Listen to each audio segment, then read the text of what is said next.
Welcome to What Should You Do If You Come Across Haunted Antiques. We're going to start our evening with a haunting in Horicon. In 1987, a family living in the small town of Horicon, Wisconsin was gripped by what may be the only case of a haunted children's bedroom furniture. Alan and Debbie Tallman bought the bunk bed from a second-hand shop and moved it into their home on the quiet Larrabee Street. Strange things began happening almost immediately. The radio would switch stations on. The children saw an ugly old woman. She had long black hair and glowed like a fire. Banging of doors. A chair rocked by itself. Disembodied voices called out from empty rooms. The Tallmans decided to bring their pastor in, and he did feel the presence of a devil and bless the home. However, the activity continued, and soon the children became so scared they no longer wanted to stay in the home. Frustrated one day, Alan walked into the house and shouted at the top of his lungs, "Pick on me and leave my kids alone." The next day, whatever entity was inhabiting his home accepted the challenge, and Alan heard a voice from the garage say, "Come here." When he went to investigate, he saw an orange glow of fire with red eyes staring at him through the garage door windows.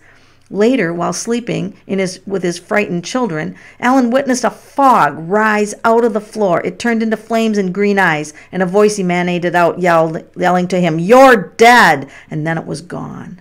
A few days later, a relative of the family spent the night at the house, helping Debbie with the children while Alan had to work late. Skeptic of the paranormal, this relative became a believer when a horrific figure materialized in the bedroom as he was putting the children to bed. Rumors began to spread, and people flocked to see the house. You can imagine that they would have no privacy whatsoever. The sheriff contacted the family and met with them at the station after many harrowing sleepless nights, and had Alan and Debbie on the edge. And after hearing their account over the last 9 months, he became convinced of their sincerity. So he did share the details of the experience with select press and told them not to sensationalize the story. He would hope the truth would quell the hysteria around town, but it did not. So the family ended up disposing of these bunk beds in a place where they will never be encountered by anyone. So you just want to be careful of antiques that you bring home. And we are actually going to go to the tarot cards, pull a tarot card, and find out what was haunting those bunk beds. I'm using the Haunted House. Whoa! I'm using the Haunted House Tarot, which is a very wonderful deck for stuff like this. Look at the red glow. She's got a scarf on, but it gives a red glow to her eyes. There was definitely this evil feminine presence there. She's got swords for weapons, right? And she works primarily at night. And we'll pull another card. Oh my gosh, this is definitely, I believe either those beds were used in rituals, because look at the ritual being performed here. I think either the wood or the bed was used in some kind of a ritual. And we're going to find out later in this show that rituals, that's some of the worst haunted items that you can ever have, is items that have been involved in rituals. The next story is quite interesting. It's Thomas Busby's stoop chair. And this story is set in the 1700s, okay? So if you want a time frame, let's see if I can get a date on this. It was June of 1702, all right? So what happened here is a counterfeiter named Daniel Awady, sometimes pronounced Aughty, moved to the small town near North Yorkshire, England.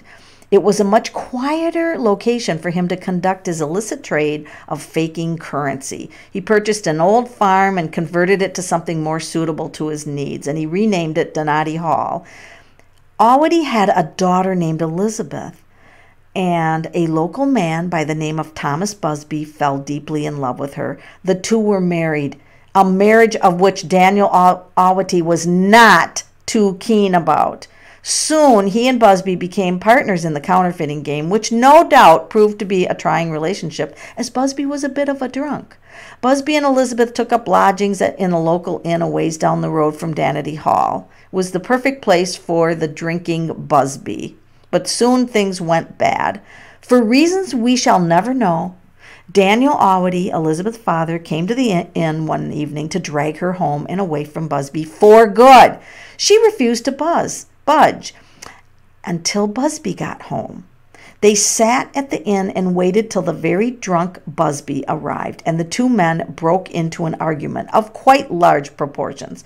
Awity did not want his daughter to be married or otherwise associated with the drunkard. Busby was arguing and soon discovered that Awity had been sitting in his favorite chair. Sometime during the argument, Awity left to go back to Danity Hall without his daughter, but Busby was fuming, and later that night he made the 3-mile trek to the hall where he bludgeoned Awity to death with a counterfeiting hammer. Awity's body was eventually found, and Busby was tried and found guilty of murder. In 1702 he was hanged, after he was cut down, dipped, and hanged from the gibbet. Oh my. On his way to the execution, Busby cursed all people to death who would take a seat in his favorite chair. So after the execution, there was a local inn that actually changed its name to the Busby Inn. Oh, this is the museum where the chair is now. So here is the Busby stoop. And this is where the inn had this chair. Now, they didn't keep the chair. Why? Because 63 people died as a result of sitting in that chair. So it is now hung up where no one shall sit in it again, ever, while it is in that museum. So I'm going to ask the cards, and I'm using Ghost, Spirits, and Tarot by Lisa Hunt. This is the deck I'm using. I'm going to pull one card to see what kind of power did Thomas Busby have in order to curse a chair to kill 63 people. Oh my gosh. This is the 7 of Wands. Look at this. It almost tells you like even through the spirit world he could murder him, doesn't that? Because wands are the spirit. But he sent into the chair the curse. He was definitely cursing the chair for those who sat in it to die. Wow. This is very strange. And I guess, you know, you guys, you have to be really careful of haunted objects when you bring them home.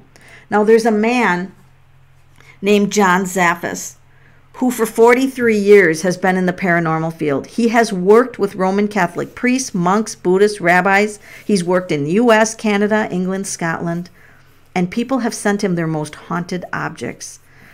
He indicates that his advice for disposing of haunted objects is to bury them. He warns against destroying them because he indicates that in the process of destroying them, you can release even larger, more dangerous entities or whatever is attached to them. The parapsychologists also say that some hauntings are simply recordings of residual energy that just keep playing over and over again when they are triggered. John Zaffis believes that the most haunted objects were used in rituals where there are spells cast. So evidently the chair, Thomas Busby cast a spell into that chair. So Zaffis had a show on for a while. This guy is considered a demonologist, which, you know, I looked at the numbers of his names from a numerology standpoint. The numbers for 6, the letters that pertain to the number 6 are FOX. He's got an O in the second letter of his first name, which is a 6, and the FF of his last name is 6 and another 6. So he, in his first and last name, John Zaffis, he does have a 666, which I found incredibly interesting. So the next time you go to buy objects, please be aware that some of those objects could be haunted by some very dangerous, if not creepy, spirits. And so we're going to pull a couple cards as a warning from the Ghosts and Spirits Tarot by Lisa Hunt, warning you to be very careful of what you bring home. This looks like a woman. Do you see how this card didn't want to focus at first? I find that a little weird also. Look at these objects. This is the 3 of Pentacles, so that means objects. And look at the spirits attached to them. What a perfect card to indicate that spirits are attaching themselves to objects. Now, the parapsychologists also say that dolls tend to draw in spirits because it feels human, like to them.